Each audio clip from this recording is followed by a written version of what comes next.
প্রথম প্রশ্ন, আমি নামাজের ক্ষেত্রে শুধু ফরজগুলো পড়ি, যেমন ফজরের 2 রাকাত, জোহরের 4 রাকাত, আসরের 4 রাকাত, মাগরিব 3 রাকাত, এশা 4 রাকাত এবং বিতির 3 রাকাত পড়ি, এক্ষেত্রে আমার নামাজ কি কবুল হবে?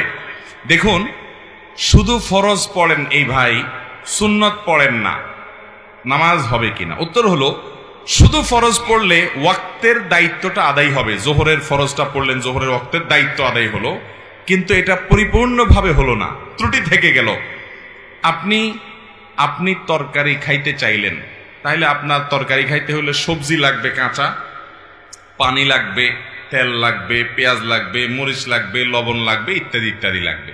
এখন আপনি পানির মধ্যে কাঁচা সবজি সিদ্ধ করে রান্না করে নিয়ে আসলেন, লবণ, তেল, হলুদ কিছুই দিলেন না, তাহলে এটাকেও সবজি বলা যায়, কিন্তু এই সবজি কেউ খাবে না, আপনিও খাবেন না, ঠিক না? ঠিক। 5 ওয়াক্ত ফরজ নামাজ এটা পূর্ণতা পাওয়ার জন্য এর আগে পরে যে সুন্নত নামাজগুলো আছে সেগুলো হলো এরকম। এগুলো ছাড়া ওই নামাজটা হয়ে যাবে, ফরজ আদায় হয়ে যাবে, ওয়াক্তের ফরজ আদায় হয়ে যাবে আলহামদুলিল্লাহ, মাগার আপনার নামাজটা পরিপূর্ণ হলো না।